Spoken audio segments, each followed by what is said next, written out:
The wind whispered across the desolate plain, carrying the scent of damp earth and blooming heather. This was a land shaped by time itself. Jagged hills rose like the shoulders of sleeping giants, and above, the sky stretched wide, a brooding canvas of gray. Here, in this forgotten corner of the world, stood the Dolmens. Not just one or two, but dozens, perhaps hundreds, scattered like colossal overturned tables. Massive stone slabs balanced in defiance of logic and gravity. These were the silent sentinels' monuments left behind by a people long vanished, their purpose lost in the mists of millennia. Our story begins with Elias Thorne, a man whose life was woven with ancient texts, archaeological digs, and a relentless curiosity that bordered on obsession. Elias was no follower of popular theories or fleeting trends. He sought the truth, even if it lay buried beneath layers of academic dogma and the dust of ages.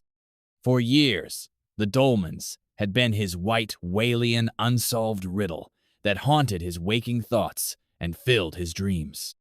Most believed these stone structures were simple burial chambers, communal tombs for prehistoric chieftains or revered elders.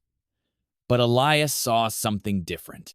His sharp eye caught anomalies others missed, and he believed the Dolmens held a far grander, more unsettling secret. He had come to this remote plateau, known to locals as the Valley of Whispers, not by chance but through painstaking research.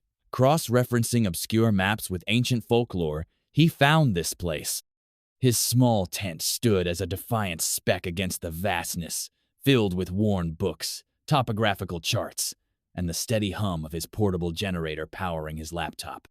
Night after night, Elias worked tirelessly, mapping the orientation of each dolmen, noting subtle alignments and strange carvings worn almost beyond recognition. Patterns emerged, faint but persistent, pointing not to random placement, but to a deliberate, intricate design. One crisp, moonless night, as the Milky Way blazed across the inky sky, Elias traced a particularly complex alignment on his digital map. Then he saw Ita's subtle arc connecting three dolmens in a way no one had noticed before. When extended, this arc pointed directly to a distant peak known as the Serpent's Tooth, named for its jagged, reptilian shape. A shiver ran down Elias's spine, not from cold, but from the weight of revelation. Why would ancient people, thought to be primitive, create such precise alignments? Was it an astronomical calendar? A celestial map?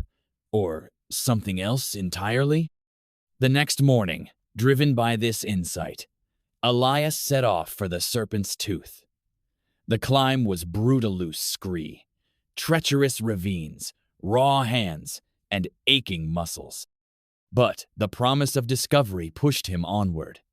After hours, he reached a small plateau near the summit.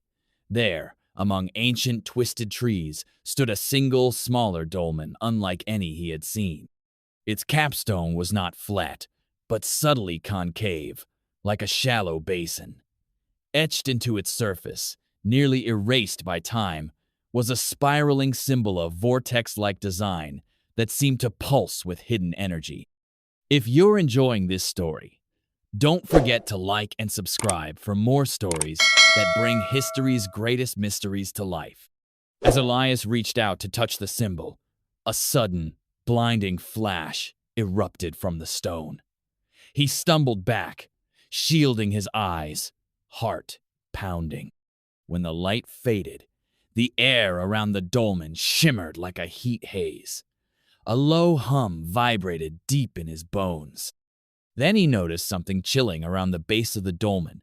Beneath moss and lichen were tiny grooves spiraling outward, mirroring the symbol above and stretching to the edge of the plateau. His mind racing, Elias launched his drone.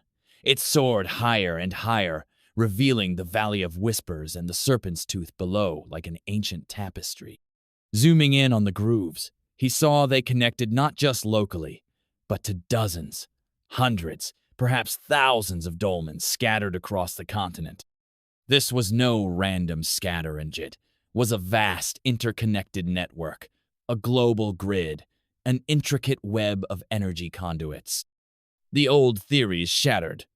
These were not mere tombs. They were something monumental, something beyond human understanding.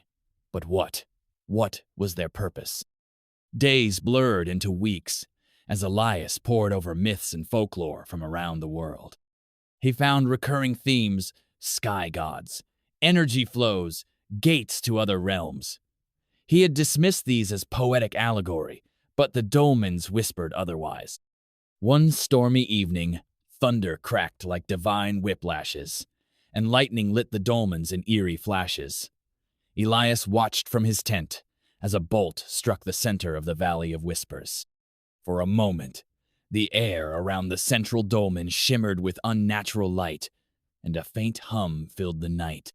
Compelled by an urge he couldn't explain, Elias grabbed his spectrometer and rushed into the storm. Aiming it at the dolmen, his hands trembling, he watched the readings flicker wildly before stabilizing.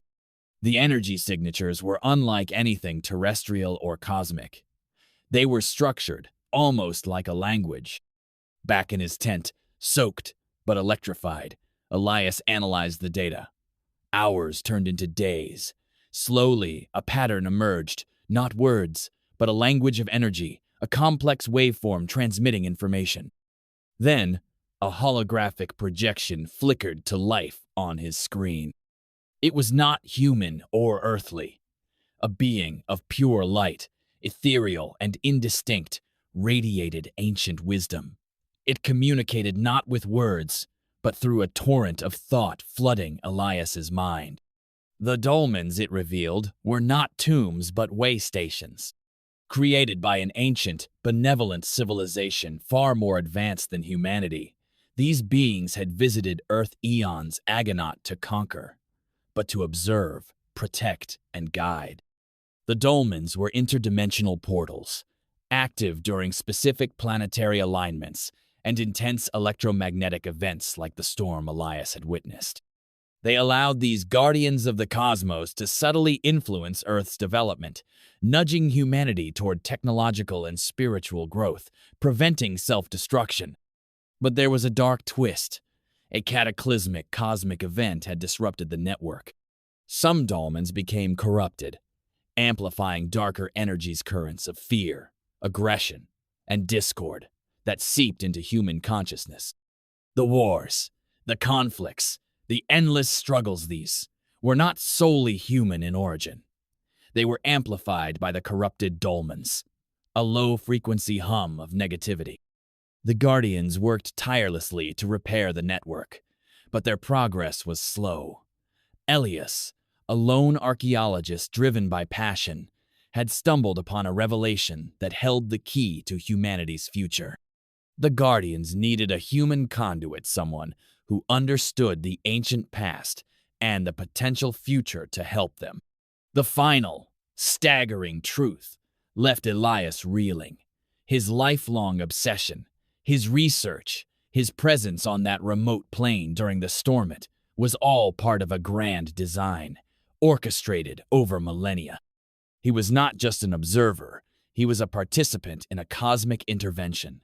The fate of humanity, intertwined with these ancient stones, now rested partly on his shoulders.